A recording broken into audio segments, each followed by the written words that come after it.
I'm Rachel, a 45-year-old dentist with my own successful practice. 10 years ago, I made a decision that would change my life forever. I married James, a wonderful man who came with a 12-year-old daughter from his previous marriage. I had a spacious apartment with several bedrooms, so it made sense for them to move in with me after the wedding. Emma, my stepdaughter, made it crystal clear from day one that she wasn't happy about her father's choice. "Dad," she'd say right in front of me, "could you tell your wife I'm not hungry?" The way she emphasized "your wife" felt like a slap in the face every time. The first few months were a battlefield. Emma would slam doors, ignore my presence, and throw tantrums that would make the neighbors' heads turn. But I refused to take the bait. Instead of punishing her or fighting back, I chose a different approach. One evening, after another one of her outbursts, I knocked on her door. "Emma, I'm not here to replace your mother," I said through the door. "I'm just hoping we can find our own way to get along." She didn't respond that night, but something changed after that conversation. I started treating her like an adult, not a child who needed to be controlled or corrected. When she'd make snide comments, I'd respond calmly and rationally. If she wanted to discuss something with her father instead of me, that was fine too. "Dad," she said one morning, "Rachel's pancakes actually smell good." It was the first time she'd acknowledged anything positive about me, even if it wasn't said to my face. 2 years after the wedding, things started to shift. The change wasn't dramatic, more like ice slowly melting. Emma began addressing me directly, first with small requests, then with actual conversations. I made sure to include her in everything: family vacations, weekend outings, even silly movie nights at home. "Rachel," she asked one day, using my name for the first time without spite, "can I come with you and Dad to the beach house this summer?" I noticed the biggest improvement came after Emma's mother, Linda, remarried. With her own personal life to focus on, Linda stopped making those little comments that would set Emma against me. The phone calls that used to end with Emma in tears became shorter and more casual. "Mom's different now," Emma told me one evening while we were cooking dinner together. "She seems happier." I guess everyone deserves a second chance at happiness, right? Those words felt like a peace offering, and I accepted them gratefully. As I watched her stir the pasta sauce, a recipe we'd learned together, I realized we were finally becoming something close to a real family. When Emma got accepted to college, I didn't hesitate to help with the tuition. James and I had discussed it beforehand, and it felt like the natural thing to do. After all, we'd come so far from those early days of slammed doors and silent treatments. The night before she left for college, we sat on her bed, surrounded by half-packed boxes and piles of clothes. I had something important to tell her. "Listen, Emma," I said, "my brother David runs that marketing firm downtown. When you graduate, if you're interested, I'll help you get a position there. It's a great place to start your career." She hugged me then, a real, tight hug, not one of those awkward side hugs we used to share. "Really? That would be amazing, Rachel." "Thank you." During her college years, we didn't see her as often as we'd like. She'd come home for holidays and occasional weekends, but that's normal for college students. When she did visit, I made sure to cook all her favorites: my lasagna that she'd finally admitted was better than her mom's, those chocolate chip cookies she used to sneak from the kitchen when she thought I wasn't looking. "How's the business management program?" I'd ask over dinner. "Still enjoying Professor Turner's class?" She'd light up talking about her studies, her internships, her plans for the future. Sometimes, mid-conversation, she'd mention visiting her mom. "I stopped by Mom's place last weekend," she'd say, then quickly add, "Oh, but you should see the project I'm working on for my marketing class." I never pushed when she changed the subject like that. Why would I? It was perfectly natural for her to spend time with her mother. Even James agreed. We'd settled into a comfortable rhythm during these visits. Emma would tell us about her classes, her friends, her part-time job at the campus coffee shop. I'd cook her favorite meals, and we'd all sit around the dining table like we used to, sharing stories and laughing together. Emma said during one of these dinners, my roommate can't believe how lucky I am to have such a cool stepmom. She's always complaining about hers. Those words meant more to me than she probably realized. After all those years of struggle, hearing her casually refer to me as cool felt like winning an Olympic medal. James squeezed my hand under the table, and I knew he was thinking the same thing. One evening, as we cleaned up after dinner, Emma lingered in the kitchen longer than usual. Rachel, she said, fidgeting with a dish towel. Thanks for everything. Not just the college thing, but, everything. Time has a way of sneaking up on you. One day you're helping your stepdaughter move into her college dorm, and the next thing you know, she's wearing a cap and gown, receiving her diploma. As I watched Emma walk across the stage, I couldn't help but think about the apartment key sitting in my purse, waiting to change her life. The apartment had been my grandmother's. It wasn't huge, a cozy 2-bedroom in a decent neighborhood, but it was perfect for a young professional starting out. I'd been renting it out for years, but now I had different plans for it. Emma was chatting animatedly from the back seat about her friend's post-graduation plans. Sarah's moving to Chicago, and Mike got that job in Boston. It's weird how everyone's spreading out across the country. I caught James's eye and smiled. She had no idea she wouldn't have to go anywhere. When we got home, I could barely contain my excitement. I'd asked the last tenants to move out a month ago and had the whole place professionally cleaned and painted. Everything was ready. Emma, I said as we settled in our living room, I have something for you. My hands were shaking slightly as I pulled out the keys, attached to a small silver keychain with her initials. What's this? She asked, taking the keys with a puzzled expression. An apartment, I said simply.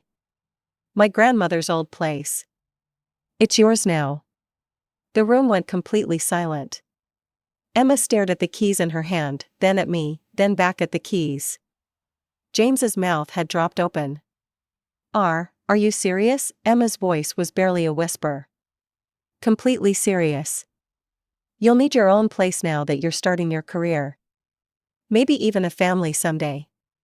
I pulled out my phone to show her pictures. It's on Cedar Street, number 542. Everything's ready for you to move in whenever you want. Emma's eyes filled with tears. She launched herself at me, wrapping her arms around my neck like she used to do when she was younger. Rachel, I can't believe this is, thank you. James was next, pulling me into a tight embrace. I love you, he whispered in my ear. You're amazing, you know that? Emma was already grabbing her coat. Can I go see it? Right now? I laughed and gave her the address again, making sure she had it right. Of course. The keys work on both the building entrance and apartment door. Take your time exploring. I think I'll stay there tonight, she said excitedly. Is that okay? I want to get a feel for my new home. After she left, James and I curled up on the couch together. The house felt oddly quiet without her bustling energy. Just think, I said, resting my head on his shoulder, someday she'll meet someone special, and they'll make that place their first home together. James kissed the top of my head. And then we'll be grandparents, and you'll spoil our grandkids, just like you've spoiled our daughter. Our daughter. The words made my heart swell. After all these years, all the struggles and tears and slow untrust, she really had become my daughter in every way that mattered. I was enjoying my day off, still basking in the warmth of yesterday's happiness, when my front door burst open with a bang that made me jump. Linda, Emma's mother, stormed in like a hurricane. How dare you, she screamed, her face contorted with rage. Who do you think you are? I stood up from the couch, my heart pounding. Linda? What's wrong? Don't play innocent with me. Emma told me about your little gift. An entire apartment? Really? She was practically spitting the words. You think you can buy my daughter's love? The accusation hit me like a physical blow. That's not what this is about at all, I said, trying to keep my voice steady. I inherited that apartment from my grandmother.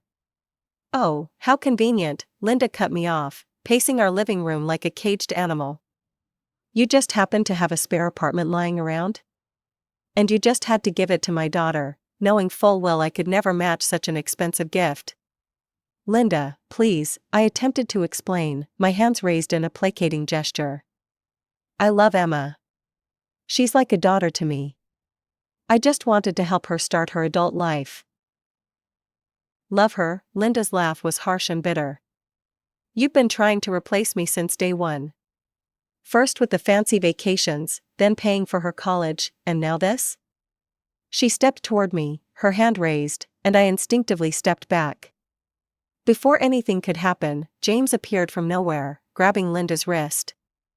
That's enough, his voice was firm. You need to leave. Now. Linda yanked her arm free, her eyes blazing with hatred. This isn't over, Rachel. You think you're so generous, so perfect? Well, you can't buy a mother's love. Emma will always be my daughter, not yours. No matter how many apartments you throw at her. The door slammed behind her with enough force to rattle the windows. I stood frozen in place, my whole body trembling. James tried to pull me into an awkward embrace, but I couldn't relax into it.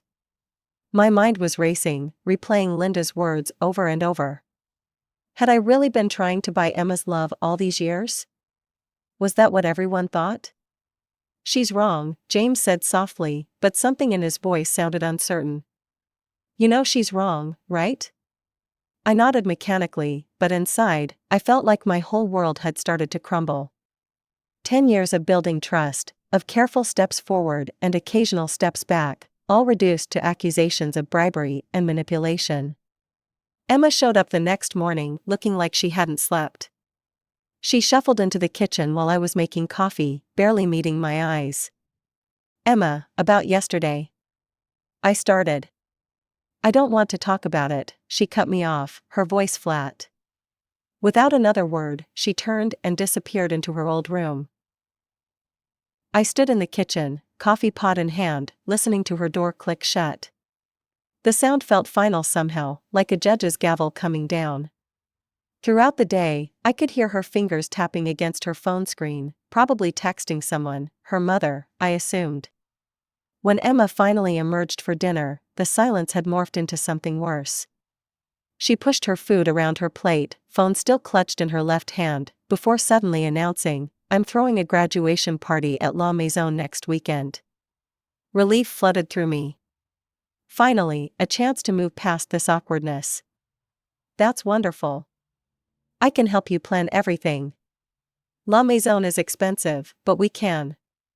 No, Emma interrupted, her voice sharp as broken glass. My real mother is paying for it. The way she emphasized real made my stomach clench. Not just mom or mother, but real mother, like she was deliberately drawing a line between us. Later that night, I told James about the conversation. The way she said real mother, it was like she was trying to hurt me. You're reading too much into this, he said, patting my hand absently. She's just stressed about everything that's happened. You know how Linda can get. But I wasn't reading too much into it. I couldn't be. Over the next few days, I'd come home from work to hear Emma's voice drifting down the hallway, cheerfully calling friends and relatives. The party's going to be amazing, she'd gush. Mom's rented out the whole restaurant. Yes, the fancy French one downtown. I'd stand in the hallway, key still in hand, listening to her make plan after plan. She called her cousins, her college friends, even some of our neighbors. But day after day, no invitation came my way.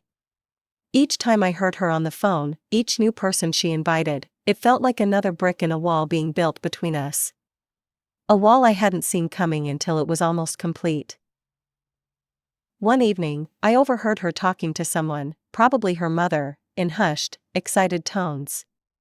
Everything's arranged. The menu, the decorations, the guest list. She laughed at something the other person said, and the sound twisted in my chest like a knife. It was the same laugh she used to share with me when we'd stay up late watching movies or cooking together. After 2 days of this torture, I decided I couldn't take it anymore. I found her in the kitchen the next morning, drinking coffee and scrolling through her phone like nothing was wrong.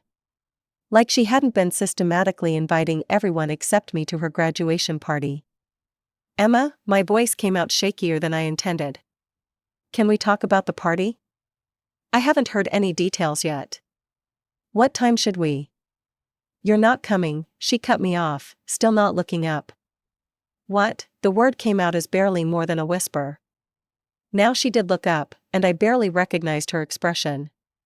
Her eyes were cold, her mouth twisted in a smile I'd never seen before. "You heard me. You're not invited." I gripped the kitchen counter to steady myself. "Emma, what's going on? Is this because of what happened with your mother the other day?" "My real mother," she corrected, emphasizing each word like a weapon. "And yes, she doesn't want you there." "Neither do I." "I don't understand." I pulled out a chair and sat down, my legs suddenly weak. "If this is about the apartment." She let out a harsh laugh that made me flinch. "Oh, I'm keeping the apartment." "I mean, who turns down a free place to live? Consider it payment for all the years I had to put up with you and your perfect stepmom act." The room seemed to spin. "Put up with me? Emma, what are you talking about? Have you been suffering all this time?" "God, you really don't get it, do you?" She stood up, pushing her chair back with a screech against the tile floor. "I never loved you. You were just the woman who made sure my parents could never get back together. If you hadn't shown up, they might have worked things out. We could have been a real family again." Each word felt like a physical blow. I thought about all the nights I'd stayed up helping her with homework, all the times I'd held her while she cried over boys, all the mother-daughter moments I thought we'd shared. "Real family?" My voice cracked. "What do you think we've been for the past 10 years? All those vacations we took together, the college tuition. Yeah, throwing money around. That's your solution to everything, isn't it?" she sneered, and the expression looked so foreign on her face. "Fancy trips, expensive gifts, paying for college, and now an apartment. Did you think you could just buy yourself a daughter?" That's not what I was trying to do. I could feel tears starting to form, but I blinked them back. "I did those things because I love you. Because I thought we were family." "Family?" She laughed again, that horrible, mocking laugh. "My mom is my family. Dad is my family. You? You're just the woman who came along and ruined everything. And now you're trying to buy my love with an apartment?" I felt like I couldn't breathe. All those years, was any of it real? "The party's on Sunday at 7, she said instead of answering, walking toward her room. "Don't show up. You're not welcome." The door slammed so hard the photos on the wall rattled, photos of us at her high school graduation, at Christmas, at the beach. Moments I'd treasured that now felt like elaborate lies. The coffee in the mug had long gone cold, but I couldn't bring myself to dump it out. It felt like dumping out the last 10 years of my life. That evening, I waited for James to come home, my hands shaking as I rehearsed how I'd tell him about Emma's cruel words. When he finally walked through the door, the story spilled out between sobs I couldn't control. "I'll talk to her," he said immediately, heading straight to Emma's room without even taking off his coat. I sat in the kitchen, hands wrapped around a cold cup of coffee, waiting. The minutes crawled by like hours. When James finally emerged, I looked up expectantly, hoping for support, understanding, anything that would make this nightmare better. "Rachel." He wouldn't meet my eyes, and my heart sank before he even finished speaking. "Emma has some valid points. Maybe it would be better if you didn't come to the party." The world stopped spinning. In that moment, 10 years of marriage crystallized into perfect clarity. I had been living a lie all along. "You're still going?" My voice sounded distant, unfamiliar, like it belonged to someone else. "Of course, she's my daughter." He said it like it was the most obvious thing in the world, like I was stupid for even asking. I just nodded, not trusting myself to speak. Over the next few days, I played the perfect understanding wife. I smiled at breakfast. I made their favorite dinners. I pretended everything was fine while my heart shattered into smaller pieces with each passing hour. Sunday evening, I watched them leave for the party. The moment their car disappeared around the corner, I sprang into action. The locksmith was already waiting at my grandmother's apartment. He worked quickly and efficiently, not asking questions about why I needed the locks changed so urgently. Within 20 minutes, I had new keys in my hand. Back home, I moved like a woman possessed. James's clothes went into suitcases, sorted by season and type, just like I'd always done when we packed for vacations. Everything stacked neatly by the door, ready for his departure from my life. Then I made myself a cup of chamomile tea, my favorite comfort drink since childhood. The familiar, soothing aroma filled the kitchen as I sat down on the couch and opened Instagram. Emma had already posted photos from the party. There she was, sandwiched between James and Linda, all three of them beaming at the camera like they didn't have a care in the world. The caption read, "So blessed to be celebrating with the people who truly matter." At midnight, I heard James's key in the lock. His footsteps in the hallway, then silence as he reached the bedroom and saw the suitcases. "Rachel?" His voice was sharp with confusion. "What's all this?" I took another sip of my now cold tea. "You need to find somewhere else to live." He laughed, actually laughed, like this was all some silly joke. "Don't you think you're overreacting? It was just a party." "Just a party?" I set down my cup carefully, the porcelain making a soft clink against the coffee table. "My husband and stepdaughter excluded me from a family celebration." "You took her side when she said she never loved me. You watched her treat me like garbage and did nothing." My voice was steady now, certain. "Expect divorce papers this week." The laughter died in his throat. "Now, wait a minute. We can fix this." "Fix what?" I interrupted. "The fact that you never loved me? That I was just a convenient replacement mother for your daughter? That you stood by while she threw 10 years of love back in my face?" Before James could respond, the front door burst open with a bang. Emma stormed in, her party dress wrinkled, mascara streaking down her face. "What did you do?" she screamed. "Why can't I get into my apartment?" I took another sip of chamomile tea, my hand steady. "Your apartment? Oh, you mean my grandmother's apartment? You gave it to me. You can't just take it back." "Actually, I can." I set down my cup. "Since you believe it was just a bribe to buy your love, I'm taking it back." "I don't bribe people." "You can't do this," her voice cracked with rage and panic.